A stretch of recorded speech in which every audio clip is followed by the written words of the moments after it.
AG Gancarski is following the story. He's a correspondent for the news outlet Florida Politics. AG, thanks for being with us. You know, Florida voters will have a say soon.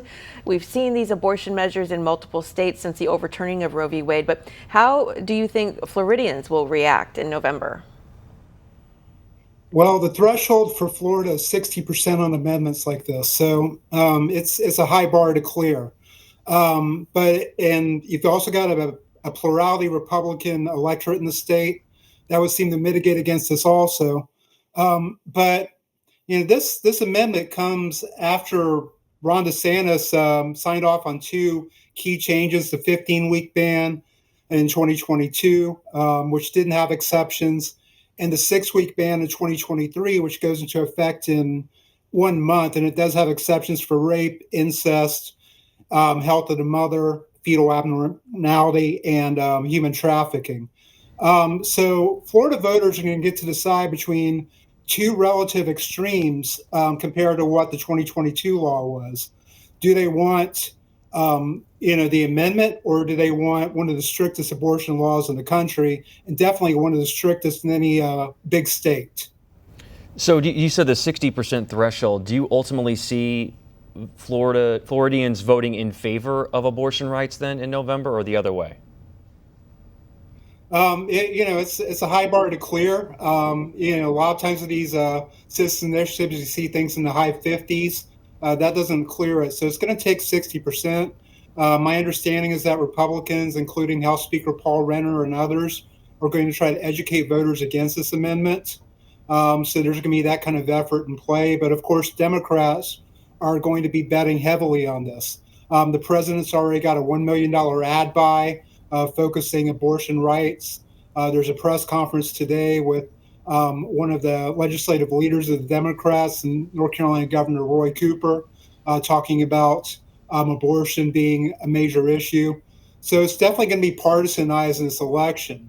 Does it rise or fall based on Joe Biden? That remains to be seen. As we saw in Ohio, which is a state that elects Republicans, and abortion rights legislation went through very recently. So people do decouple these issues, but it's hard not to look at it and see it as a boon for Democrats, including the opponent for Rick Scott in the Senate race, Debbie McCarshall-Powell, the likely nominee.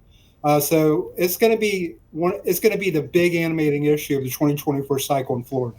When we do see voters do come out when abortion is on the ballot. And we talk about why the Florida Supreme Court, which is made mostly of conservative justices, is giving voters the opportunity to, in essence, undo their ruling. Right. Well, the Supreme Court prerogative is pretty limited.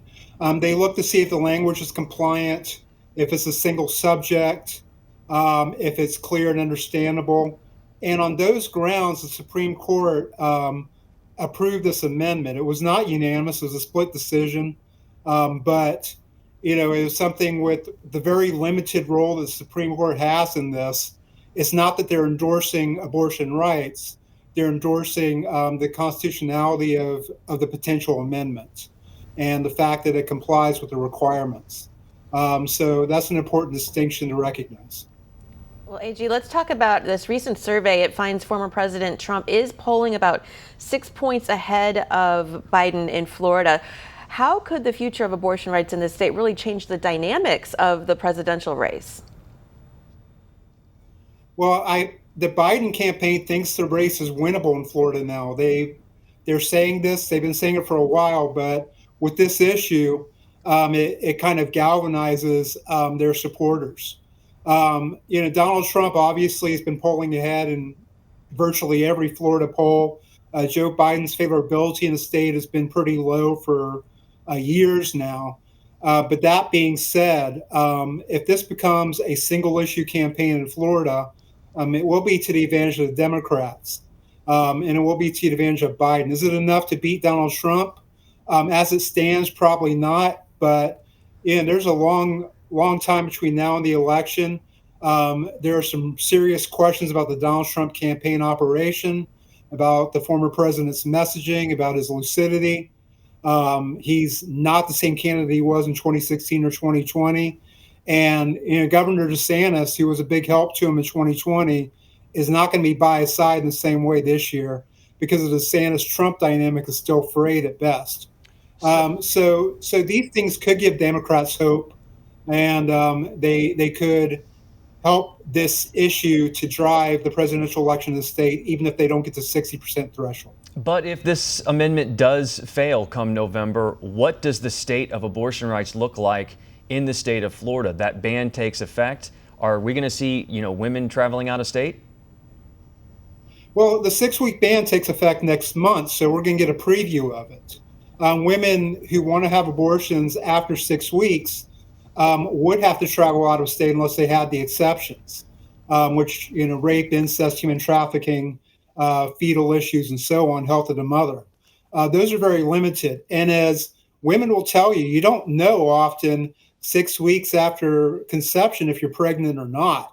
So this has been framed by opponents of the ban as a total abortion ban, effectively.